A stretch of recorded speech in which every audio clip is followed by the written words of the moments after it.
Solo un momento en tu presencia lo puede todo transformar. Solo un instante aquí en tu gloria y nada vuelve a ser igual. Sé que estás aquí, te puedo sentir. Espíritu de Dios, llena este lugar, nuestro corazón vuelve a despertar. Espíritu de Dios, sopla otra vez, nuestro corazón quiere responder a ti. Solo un momento en tu presencia y vuelve a abrir el corazón. Solo un instante aquí en tu gloria restaura nuestra adoración. Sé que estás aquí, te mueves en mí. Espíritu de Dios, llena este lugar, nuestro corazón vuelve a despertar. Espíritu de Dios, sopla otra vez, nuestro corazón quiere responder a ti. Así es, chicos hermosos, estamos aquí de nuevo en un video más acerca de hombres y mujeres de la Biblia. Hoy traigo 3 historias bastante interesantes que se encuentran en el libro de Génesis. Y bueno, pues comenzamos. Este es el video número 100, diagonal 6. Dios es justo. Por eso nos provee de historias de gente buena y gente mala en la Biblia. En esta primera historia que veremos hoy, aprenderemos qué tanto los ejemplos negativos como los positivos nos pueden enseñar a vivir mejor nuestra vida. Al mirar la historia de la esposa de Lot, podemos ver el peso de la palabra que en el Nuevo Testamento el Señor Jesús, en el Evangelio de Lucas, capítulo 17, versículo 32, dijo: acuérdense de la mujer de Lot. ¿Qué hizo esta mujer que debemos acordarnos siempre? Que hasta nuestro Señor nos da esta recomendación. A esta mujer se le menciona solo 2 veces en toda la Biblia. Ni siquiera sabemos su nombre, solo se le refiere como la mujer de Lot, y la refieren con una connotación de solemne advertencia para todas las mujeres. ¿Quién era Lot? Lot era sobrino de Abraham, el padre de nuestra fe. Abraham es uno de los patriarcas de donde depende la fe en el único Dios verdadero, el creador de todo el universo y de todo cuanto existe. A Dios le plació un día levantar a un pueblo y apartarlo de todo el mundo para que le sirviera únicamente a él. ¿Qué vio Dios en Abraham para que lo llamara? Yo creo que el Señor ya había estado observando a toda la humanidad y la Biblia dice que Abraham era un hombre creyente en Dios y debido a su fe es que Dios lo consideró un hombre justo. Santiago capítulo 2 versículo 21 también nos dice que Dios comprobó la justicia de Abraham cuando su fe la demostró con hechos y por sus hechos su fe llegó a ser perfecta. Con esto aprendemos 3 pasos para nuestra fe. Número 1. Es diferente creer en Dios que creerle a Dios. Todo mundo que no es ateo dice creer en Dios, pues todo el universo da testimonio de que existe un creador y esto solo puede ser un Dios. Número 2. ¿Qué es creerle a Dios? Cuando ya no solo por lo que otros dicen que Dios les dio, ahora porque nosotros comenzamos una relación personal con Dios, ahora conocemos a Dios. Tú entras en una relación personal con Dios y ves cómo Dios te escucha y te da lo que le pediste en oración. Ahora ya no vives de una fe prestada, sino que ahora tu fe es directa, porque ves a Dios obrando a tu favor. Esto es creerle a Dios. Job un día le dijo a Dios: antes de oídas te conocía, pero ahora mis ojos te ven. Número 3.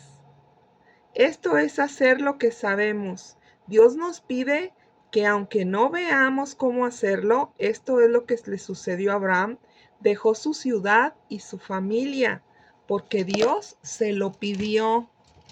Y tal vez muchas veces por el camino pensó: no sé si hice bien en dejarlo todo por esta promesa que no veo cómo Dios pueda realizar. Pero la Biblia dice que creyó en esperanza contra esperanza. Esto es, que aunque no veamos nada o aunque veamos que todo está en contra de lo que Dios dijo, aún así seguimos creyendo porque lo dijo Dios y sabemos que Dios no miente y que Él lo hará. Romanos 4:18 nos dice esto. Dios le dijo a Abraham que iba a ser padre de multitudes, y era viejo y no tenía ni un solo hijo, y además su esposa era estéril. Todo estaba en contra. Eso es creer esperanza contra esperanza, hasta ver la promesa. Eso es llegar a tener una fe perfecta. Una fe perfecta cuando no importa el tiempo que tarde, pero tú llegas a ver lo que Dios te prometió. Así es como debemos de manifestar fe en todas las promesas que Dios nos dio en la Biblia. Principalmente y en primerísimo lugar la fe por la salvación de nuestra alma. Que nadie robe el creer que por la obra de Jesús en la cruz nosotros tenemos la vida eterna en el cielo con Dios. Pero volviendo a la historia de la mujer de Lot, en el plan de Dios no estaba considerado que Lot, su sobrino de Abraham, los acompañara llegado el momento. Lot y Abraham tuvieron problemas por sus pastores que se estaban peleando por los pastizales donde apacentaban las ovejas. Entonces sabiamente Abraham le pidió a su sobrino que se apartasen y le da a Abraham la elección de la tierra. La Biblia no dice que Lot miró a su alrededor y eligió irse a una tierra que le pareció mejor para sus rebaños, pero no advirtió Lot que esa tierra estaba cercana a la ciudad de Sodoma. Esta ciudad era una ciudad corrupta y al poco tiempo Lot ya estaba viviendo dentro de la ciudad. Por la Biblia sabemos que Lot era respetado en esta ciudad porque dice que se sentaba a las puertas de la ciudad y estos eran lugares de autoridad en aquellos tiempos, junto con los gobernantes. Ahí decidían asuntos importantes competentes al gobierno de las ciudades. A continuación, leemos que dos ángeles un día se le presentaron para avisarle a Lot que la ciudad la iba a destruir Dios. ¿Por qué se destruyen las ciudades? Porque el pecado crece en los moradores, los corrompe, los enferma y enloquece hasta que viene la destrucción por esta causa. Lot invitó a estos ángeles a su casa, pues ya estaba oscureciendo. Y los sodomitas eran tan perversos que dice la Biblia que a la fuerza quería que Lot les entregara a sus visitantes para practicar perversidades sexuales con ellos.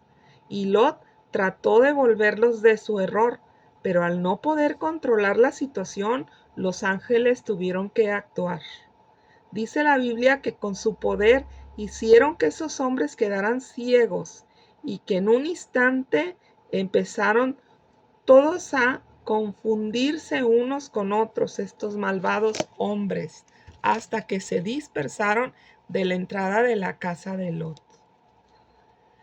Dios en su grande bondad le dio la oportunidad de salvación a Lot y a la familia de Lot, pero desgraciadamente algunos familiares no quisieron escucharlo y por ello todos estos familiares fueron destruidos junto con la ciudad de Sodoma.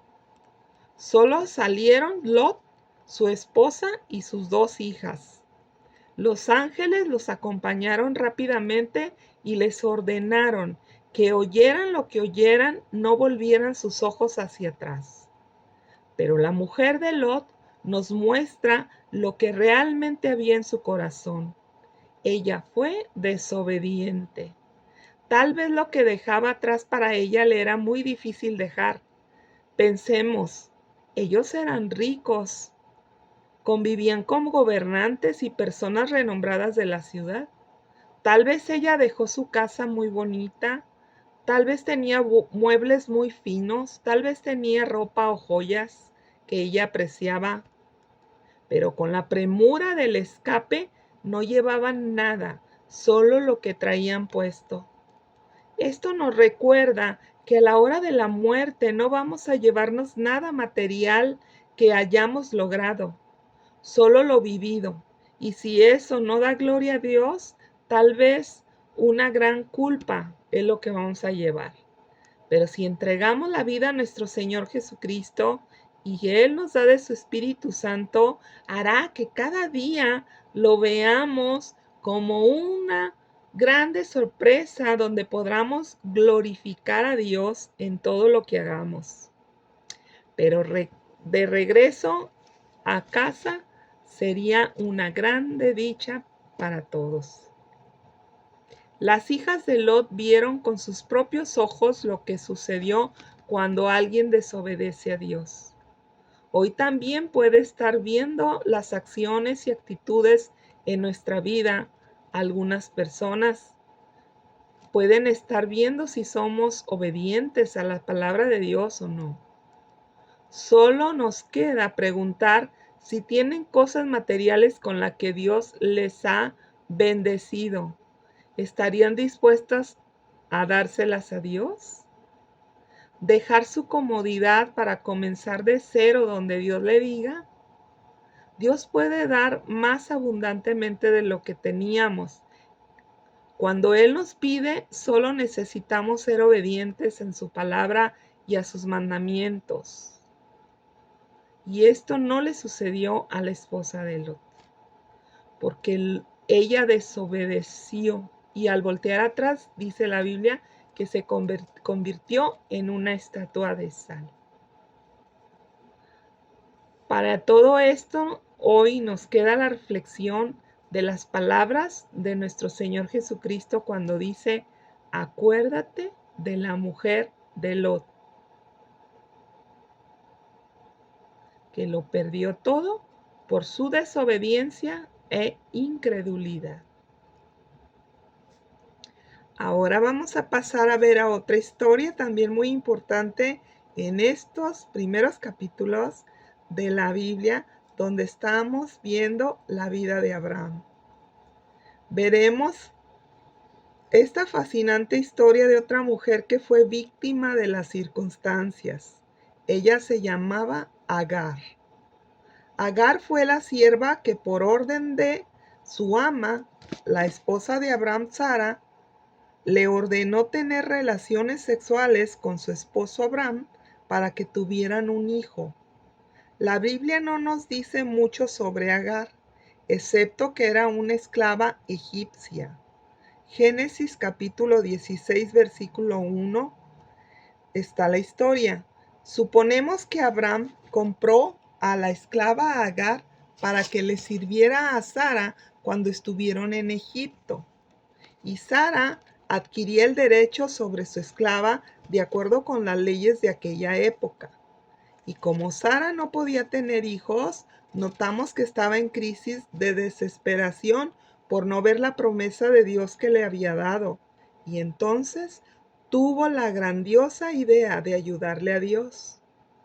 Según las costumbres de la época, si una mujer no podía tener hijos, podía conseguir una madre sustituta alquilando su vientre para que el hijo que le naciera a la mujer se lo diera a la mujer estéril y ella podría registrarlo como su hijo. Pero nunca en el criterio de Dios es de prestar a un marido para hacerle un hijo en el vientre de otra mujer que no es su esposa. Tampoco era la voluntad de Dios que Abraham tuviera el hijo de la promesa de otra mujer que no fuera Sara. Por todas estas y muchas razones, cuando Agar salió embarazada, Sara se llenó de celos y se quejó con Abraham, su esposo. Nos imaginamos el reclamo al cual Abraham se quitó el problema de encima diciéndole: haz con tu sierva lo que bien te parezca.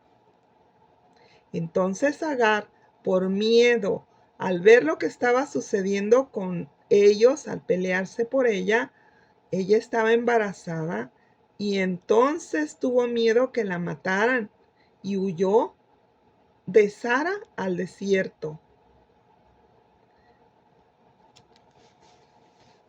Que Agar hubiera huido nos resulta comprensible, pero la huida no fue bien vista por Dios.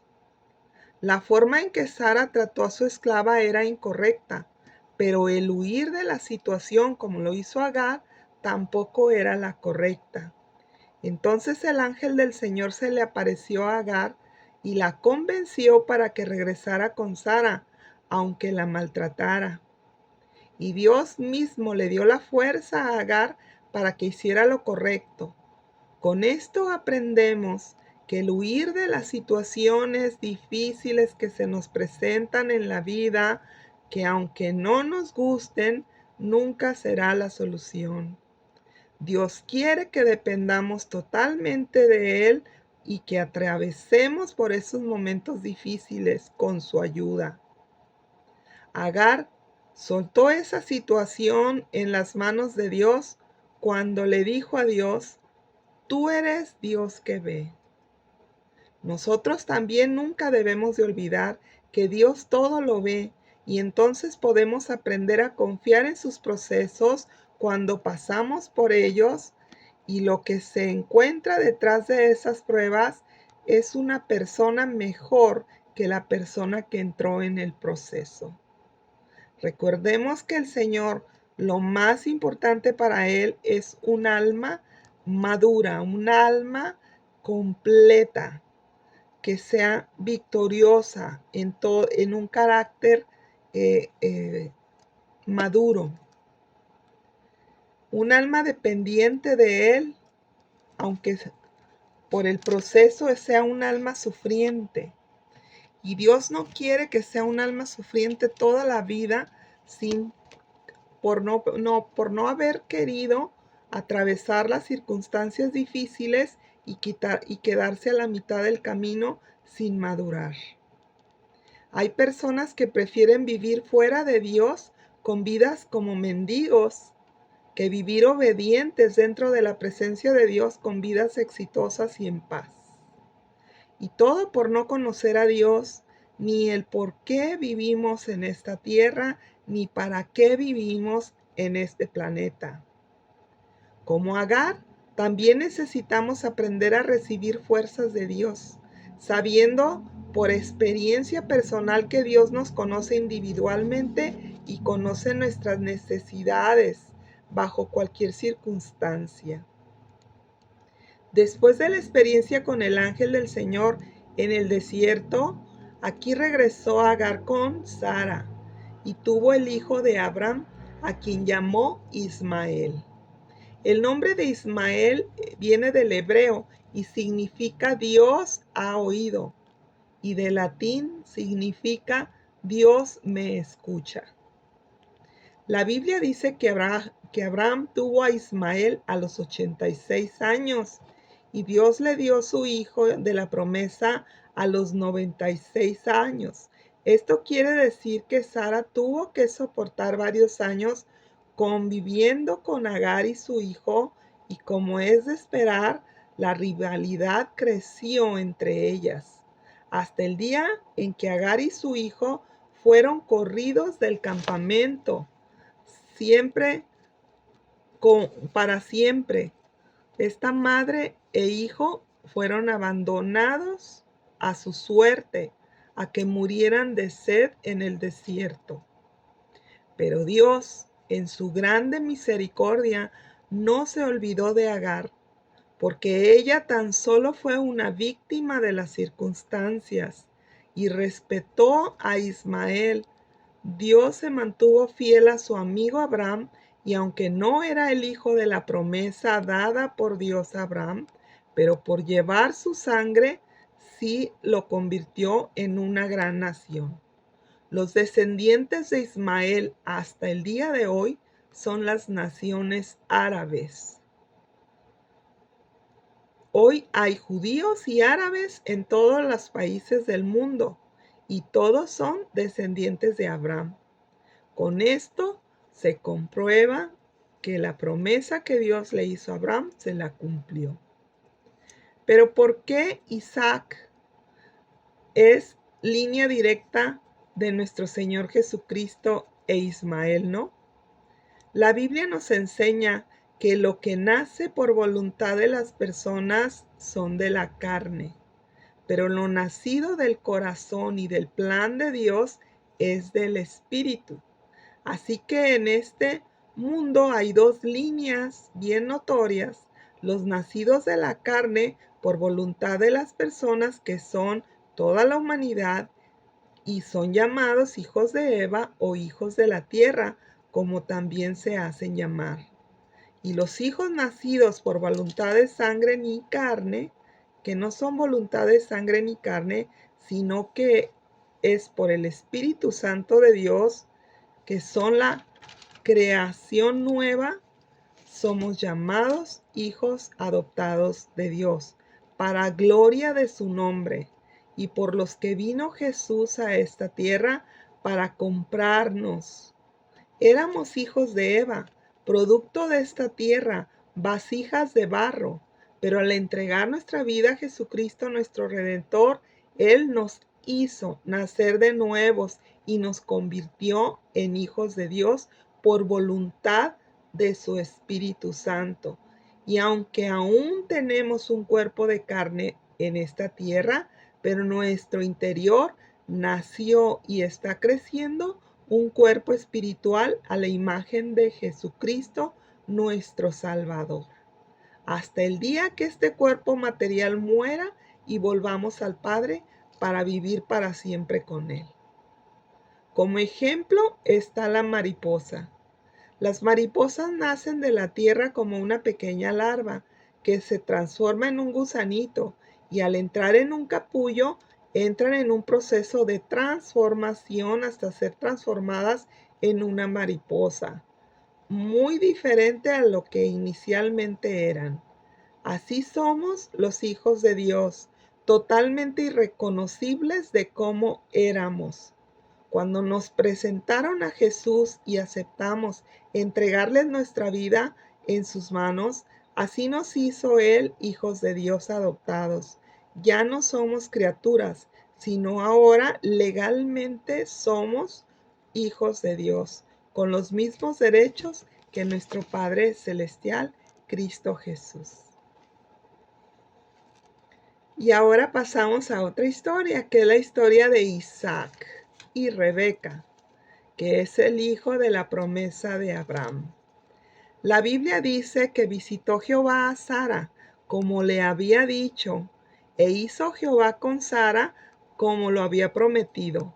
Esto nos enseña que Dios siempre cumple sus promesas. No importa lo imposible que a nosotros nos parezca cada promesa que el Señor nos da, Él la cumplirá en su tiempo conforme a su plan. El hijo de la promesa de Dios a su amigo Abraham, un día se cumplió y nació un hijo al cual le pusieron por nombre Isaac, porque Sara se rió cuando escuchó a Dios darle la promesa. Isaac significa risa, y no es solo una risa de duda, sino que se convirtió en una risa de alegría para Sara al ver al hijo tan esperado por tanto tiempo. Los años pasaron y un día Dios quiso probar la fidelidad de Abraham a Dios. Entonces llamó Dios a Abraham y le dijo: toma ahora a tu hijo, a tu único hijo, Isaac, a quien amas, y vete a la tierra de Moriah.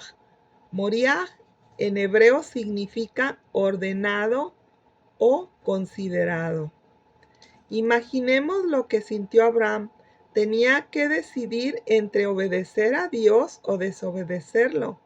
Pero Abraham ya había caminado con Dios muchos años antes de recibir a su hijo Isaac. Y Abraham ya era un amigo de Dios, ya lo conocía más profundamente cómo era Dios. Ya había comprobado que Dios es bueno y que Él es fiel y que cuando Él pide algo es solo por nuestro bien. Esto nos enseña que la obediencia a Dios es la prueba de nuestra fe. El obedecerle, comprobamos a Dios cuánto lo amamos, aunque lo que nos pida Dios sea algo muy valioso para nosotros. Y Abraham pasó la prueba le dijo a su hijo: vamos a ofrecer un sacrificio a Dios.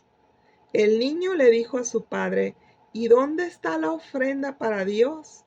Y Abraham le respondió: no te preocupes, hijo, Dios proveerá. Y al llegar al lugar, Abraham le dijo a los sirvientes que los acompañaban: esperen aquí, mi hijo y yo subiremos, ofreceremos a Dios el holocausto y volveremos. Estas dos frases nos muestran la tremenda fe de Abraham en Dios.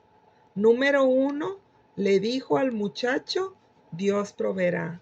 Y número 2, le dijo a los criados: subiremos y volveremos. Abraham estaba declarando por fe de que él esperaba de su Creador. Abraham esperaba que Dios proviera la ofrenda para no tener que dar a su único hijo. Y además él declaraba que esperaba volver a donde sus criados se encontraban, porque él nunca perdió la fe. Él no dijo: bueno, si Dios quiere, me puede bendecir y no quitándome a mi hijo. Él dijo: aquí está, Señor, que se haga tu voluntad con él. Él es tuyo, yo te lo entrego en este altar. Él no dijo a los criados: al rato los veo, volveré. No, él dijo: yo sé que Dios hará algo para que yo regrese con mi hijo. Su fe nunca se perdió, pero aunque no sucedieron como Abraham había declarado, él amaba tanto a Dios que no le negó nada, ni aun lo que más amaba. Después de todas estas cosas, Abraham volvió con su hijo amado, y el ángel del Señor detuvo su mano, y la voz de Dios le dijo a Abraham: ahora sé cuánto me amas. Ese acto de amor Dios lo convertiría en una realidad cuando, pasado el tiempo, verdaderamente un día Dios tuvo que dar a su propio Hijo, Jesucristo, para salvación de toda la humanidad. De tal manera nos amó Dios que dio a su único Hijo para salvación de todo aquel que pueda creer en Él. Este sacrificio tan grande lo hizo el Señor. Los años pasaron y Abraham ya había envejecido. Sara ya había muerto y vio a su hijo que era soltero, sin vista de casarse, por lo que pidió hacer como la usanza de aquella época, donde era permitido que los padres eligieran la esposa para sus hijos. Así lo hizo Abraham. Abraham no quería que su hijo quedara con cualquier muchacha, pues era importante el linaje de esta unión, pues todo el mundo era profano, es decir, incrédulo. Por eso Abraham decidió enviar a uno de sus criados a buscar una esposa para su hijo dentro de las mujeres de su familia. Para esto pusieron a Dios en primer lugar.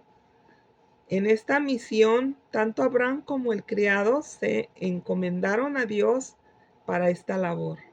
Esto nos enseña cómo para todo debemos aprender a poner a Dios en primer lugar en todas nuestras decisiones, incluso las más íntimas.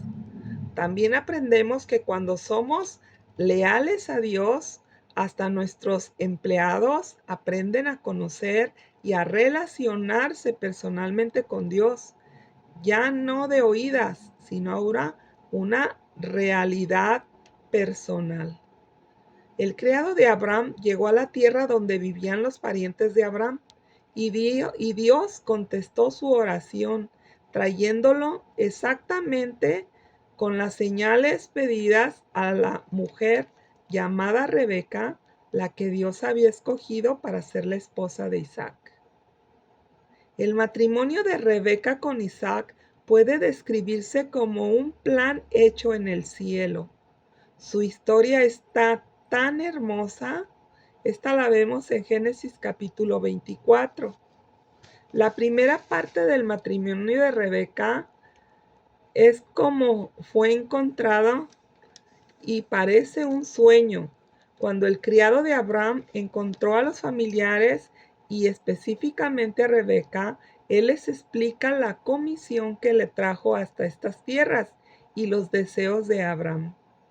El criado explicó cómo desde que salió de casa de Abraham, Dios estaba con ellos y le explicó cómo conoció a Rebeca y él no sabía que ella era familiar de su amo, pero ella cumplió todas las señales que él le había pedido a Dios para identificar a la persona adecuada. El criado se dio cuenta de inmediato de que Rebeca era la voluntad de Dios para su amo. Los familiares también creyeron que esa era la voluntad de Dios, que Rebeca se casara con Isaac. Pero ahora solo faltaba saber si ella estaba de acuerdo y dispuesta a irse a conocer y casarse con Isaac, un hombre que ella no conocía, no sabía si le iba a agradar tanto a ella como a él. Podemos imaginar tal vez la emoción de una chica pueblerina saliendo de casa de sus padres a una tierra desconocida para ella, pues ella se arriesgó y le dijo que sí decidía irse. Esto nos lleva a pensarnos que nosotros estaríamos dispuestos a seguir a Dios, a obedecer su petición de Dios hasta donde Él nos guíe. Cuando entró Rebeca en las tierras de Abraham, vio a un apuesto hombre que al ver a su criado venir con una mujer, su corazón de seguro comenzó a palpitar más fuerte al darse cuenta que venía con la mujer que iba a ser la madre de sus hijos. Y Rebeca también al verlo, dice la Biblia que le dijo al criado: ¿quién es ese hombre que viene a nuestro encuentro? Y el criado le dijo: él es mi amo Isaac. Entonces dice la escritura que ella se cubrió su rostro con su velo, como era la costumbre de las chicas vírgenes en aquella época. Estaba prohibido que los hombres que no fueran criados o de su familia les vieran el rostro. La Biblia cuenta que Isaac y Rebeca se casaron, pero al igual que su padre Abraham, Rebeca también era estéril y por 20 años de casados no habían podido tener hijos. Entonces Isaac oró a Dios pidiéndole un hijo, y Dios lo escuchó y le concedió su petición. La Biblia dice que Rebeca salió embarazada, pero la incomodidad del embarazo era más de lo normal, por lo que ella también se acercó en oración a Dios preguntándole qué sucedía, por qué su embarazo era tan difícil para ella. Y Dios le respondió que tenía dos naciones en su seno, dos pueblos serán divididos desde sus entrañas, y un pueblo será más fuerte que el otro, pero el mayor servirá al menor. Entonces ella se dio cuenta que iba a tener mellizos. Los nombres de esos niños fueron Esaú y Jacob. Estos iban creciendo normalmente como niños, pero continuamente luchaban entre sí. Después de un comienzo tan hermoso del matrimonio de Isaac con Rebeca, al nacer los niños, este matrimonio se dividió, siendo el favorito de Isaac Esaú, porque era un niño fuerte y le gustaba la cacería, mientras que Jacob era un niño débil que le gustaba estar con la mamá, ayudándole en todo lo que ella hacía, y cuando creció se convirtió en pastor de ovejas. Esto nos enseña que el favoritismo de los padres puede ser tan grave que puede dividir las familias. Rebeca a los años olvidó la soberanía de Dios sobre su vida y comenzó a manipular para salirse con la suya. Como veía que su esposo amaba más a Esaú, ella comenzó a sobreproteger a Jacob, y podemos imaginar los disgustos entre ambos padres. Rebeca recordaba que Dios le había dicho que el hijo menor, es decir, Jacob, gobernaría por encima de su hijo mayor Esaú. Y sucedió que Rebeca, al igual que Sara, no esperó a que Dios acomodara las cosas para que la voluntad de Dios se diera, sino que se quiso ayudarle a Dios. Y a estas alturas ya todos sabemos que esto no resulta para bien. Pues me imagino que los chicos desde niños escuchaban a sus padres discutir que al morir Isaac, cuando uno de sus hijos cuál de sus hijos debería tomar el gobierno de la familia. En aquellas épocas, este gobierno era el derecho dado a los primogénitos. Esto es, a la persona que haya nacido primero entre los hermanos de una familia. Y ese derecho legal de primogenitura le correspondía a Esaú, por lo que Jacob nunca estuvo de acuerdo con ello, porque no creía que Esaú fuera un buen líder, ya que a su mamá le parecía que no lo era. Por lo que crecieron peleándose en eso de la primogenitura. Y un día, astutamente Jacob hace una trampa a Esaú y le pide que le ceda los derechos de su primogenitura. Resulta que Esaú salió a cazar al campo, y como era su costumbre, al no encontrar ninguna presa a caza, regresó con mucha hambre y con sus manos vacías. Y Jacob ese día estaba cocinando una sopa de lentejas, y al oler esa rica comida, le dijo a su hermano: Jacob, dame de comer. Y Jacob le dijo: no te daré, solo hice para mí. Además tú eres un cazador, cocínate tú tus propios guisos. Esaú le insistió y le dijo: tengo mucha hambre y no cacé nada. Entonces le vino la idea a Jacob. Le dijo: bueno, te daré mi guiso de lentejas si tú a cambio me das tu primogenitura. Esaú le dijo a Jacob, pues entonces le dijo: ¿estás loco? Y entonces Jacob le dijo: pues entonces olvídate de mi sopa. Esaú no lo pensó mucho, sino que razonó diciendo: ah, está bien, a mí dame de comer y, y te entrego tu dichosa primogenitura. Si muero de hambre, ¿de qué me sirve eso? Esta inocente oración o esta inocente respuesta le hizo conseguir un plato de lentejas, pero hirió profundamente el corazón de Dios. A Dios le pareció muy mal que un derecho tan importante como es el gobernar una familia fuera despreciado por un plato de lentejas. El corazón de Esaú fue descubierto y a él realmente no le importaba la familia, a él solo le importaba cubrir sus apetitos carnales. Entonces Dios se agradó de Jacob, aunque con trampas se había hecho del derecho de primogenitura, pero ese acto Dios lo tomó como legal. De seguro Jacob le platicó a su mamá Rebeca lo que había pasado y ella también se desagradó del hecho de menosprecio a la familia. Después dice la Biblia que Saúl fue de mal en peor, sin obedecer a sus padres y se casó con mujeres paganas. Esto desagradó mucho a Isaac y a Rebeca. Tenían que convivir en su casa con personas no creyentes en Dios por las malas decisiones de su hijo. La Biblia dice que Isaac enfermó y se tuvo el temor de que falleciera. Entonces Rebeca tomó la decisión de engañar a su esposo para delegar el derecho de primogenitura a Jacob, como ella siempre lo había pensado, porque él era el mejor hijo para dirigir a su familia.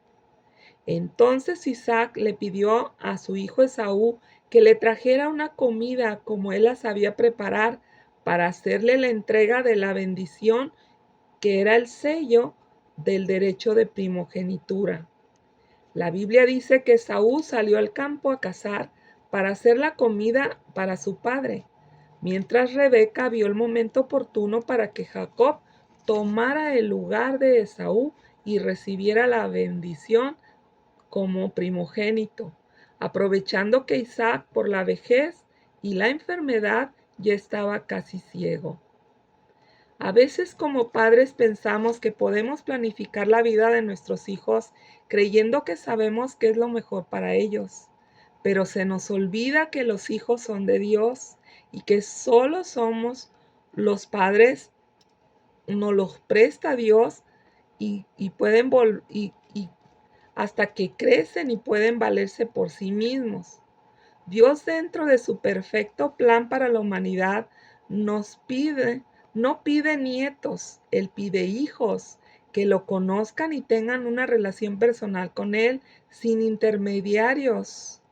A nuestros hijos Dios mismo los quiere enseñar en la vida. Y aunque siempre seremos sus padres, pero nuestra labor se transforma cuando ellos ya son adultos. Lo que pudimos enseñarles ya lo hicimos mientras eran niños y adolescentes. Ahora hay que entregarlos a Papá Dios y esa es la clave. Nunca dejar de orar por ellos y aconsejarlos cuando ellos no lo permiten. Rebeca fue una mujer muy inteligente, amable, hospitalaria, con gran iniciativa y fuerte carácter.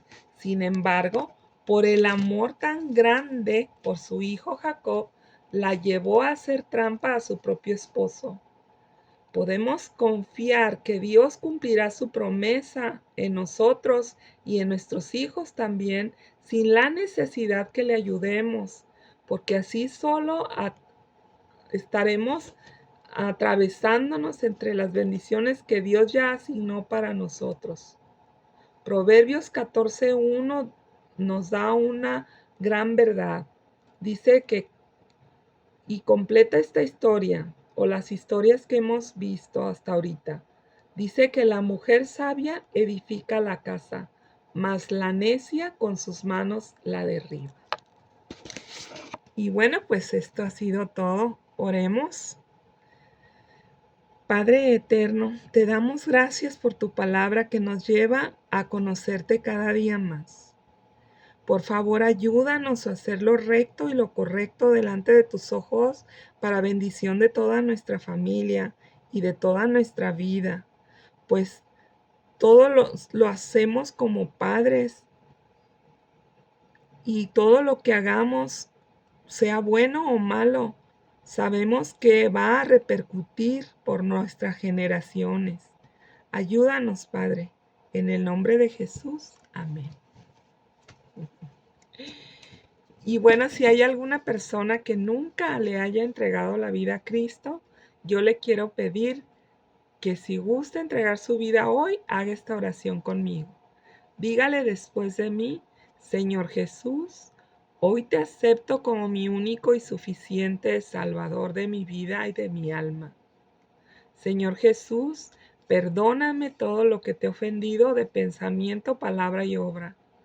Lávame y límpiame con tu preciosa sangre. Yo creo que tu obra en la cruz del Calvario fue suficiente para limpiar toda mi iniquidad. Por favor, escribe mi nombre en el libro de la vida y séllame con tu Espíritu Santo. Gracias, Señor. Amén. Si usted hizo esta oración por primera vez, yo lo felicito y le recomiendo que busque una congregación cristiana donde le puedan enseñar lo que es la palabra de Dios, lo que es la Biblia, y que pueda usted caminar el camino de Jesucristo nuestro Señor. Nuestro Señor dijo: yo soy el camino, la verdad y la vida. Y cualquiera que venga a mí, yo no lo echaré fuera. Y Él prometió estar con nosotros hasta el fin del mundo para que nosotros vayamos con Él al cielo y tengamos vida eterna. Y bueno, esto es todo por hoy. Que Dios los bendiga mucho y si Dios quiere, les hablaré luego. Hasta pronto.